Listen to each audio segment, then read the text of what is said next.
Namaskar, Ram Ram.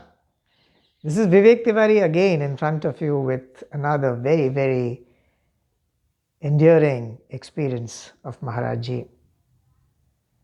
I was once visiting Baba Neem Karoli Ashram, Akbarpur, which has been the birthplace of Baba Neem Karoli Maharaj.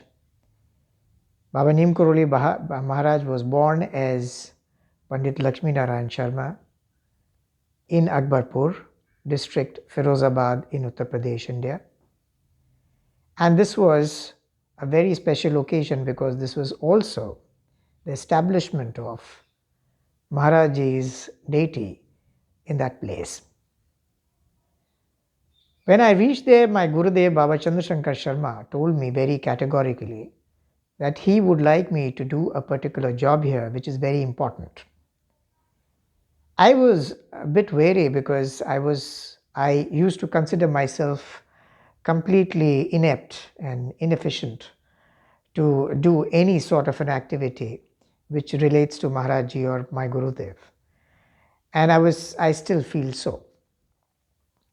But he told me that to make yourself more confident and to make yourself more efficient, you must pray to Maharaji, remember him right now, think of him, and just ask him that whatever work has been assigned to you must go on smoothly and you will be able to perform your job very efficiently.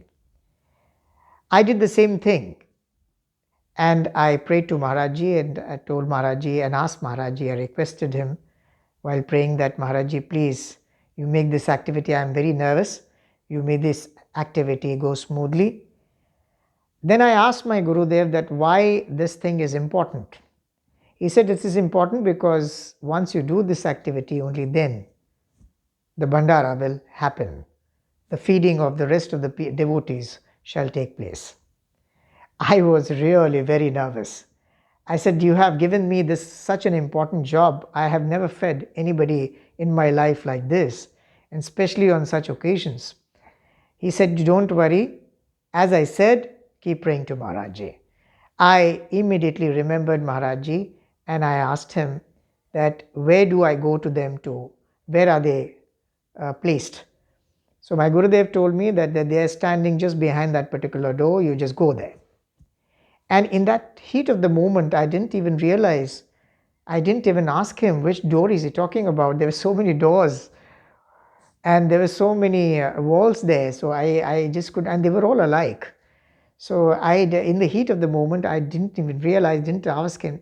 But there was such a force when I immediately folded hands and remembered Maharaji and prayed to him that there was a kind of a force which pushed me to that particular door, which was the assigned door.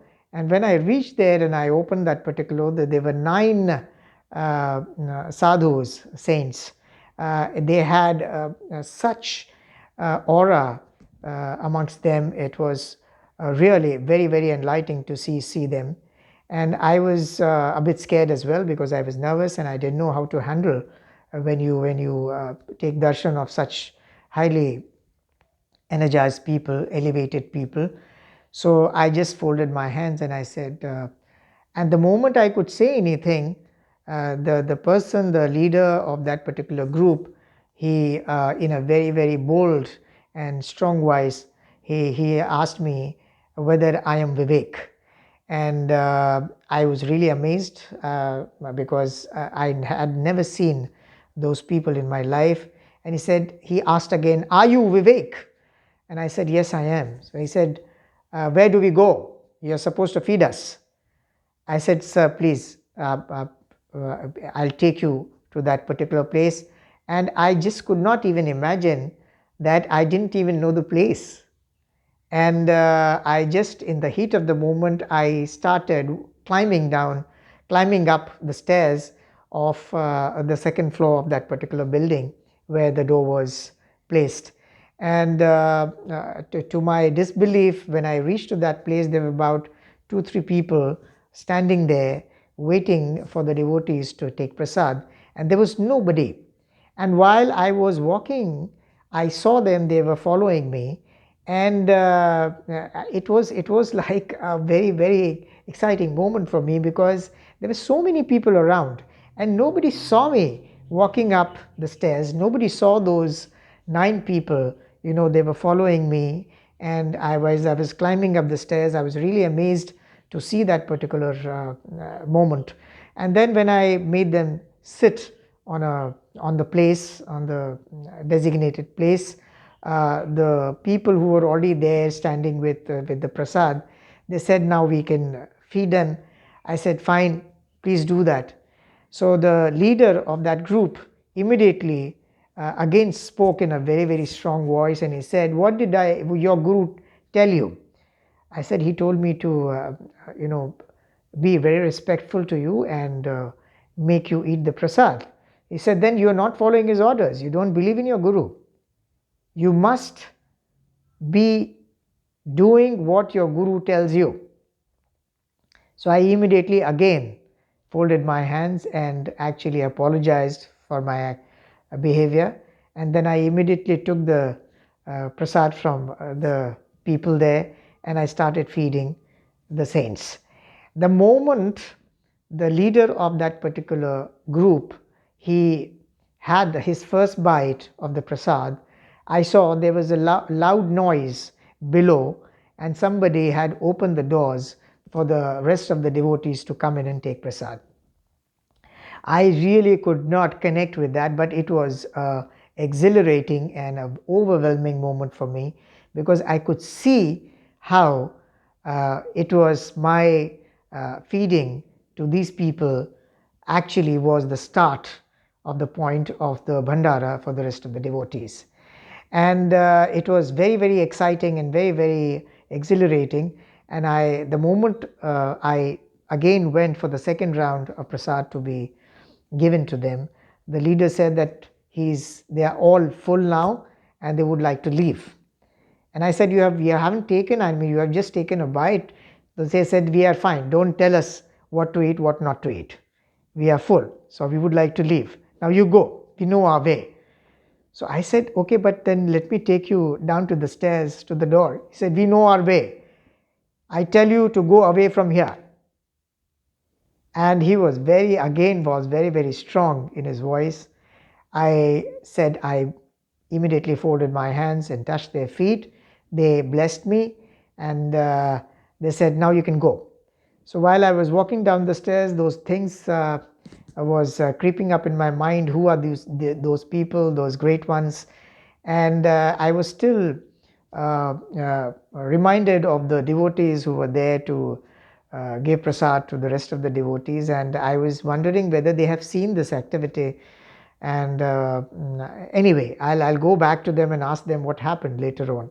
So I waited for a while. In about 5 minutes of time, I again went back to the same place where I could ask where these saints have gone, and I saw nobody.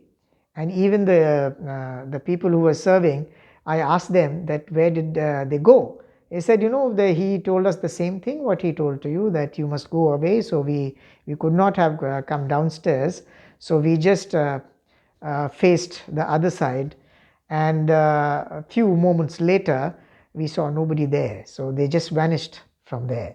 So they must be somebody very enlightened. And they asked me, do you know them? I said, no, I don't know them.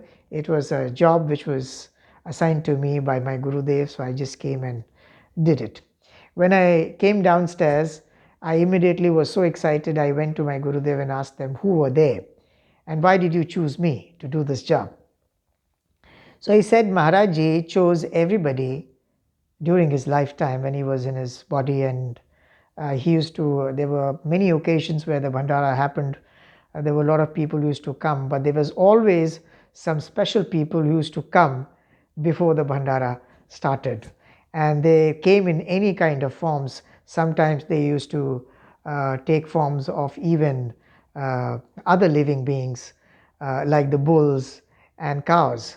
So it was, he said that this time he chose you and you are blessed, and you must thank Maharaji that he chose you for this particular job, and you must now be engaged in all the service which Maharaji assigns you.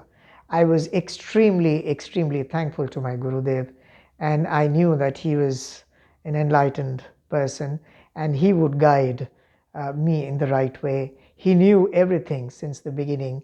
He had spent his entire youth with Maharaji by serving him, and I believed in him. I still believe in him. There have been many occasions where Maharaji has appeared in his physical form to the people who never knew him. So it is something which I, through these my episodes and through my narrations, through my experiences, I could connect with you, and I could tell you that Maharaj still exists. He's an incarnate of Lord Hanuman. Lord Hanuman has never left his physical form. He is here, and Maharaj is his true incarnate, and he will never leave us, and he'll keep assigning us of the duties which he wants us to get fulfilled through ourselves. He will get it done. I'll come to you again in front of you again with a similar kind of an experience. Till then, Ram Ram.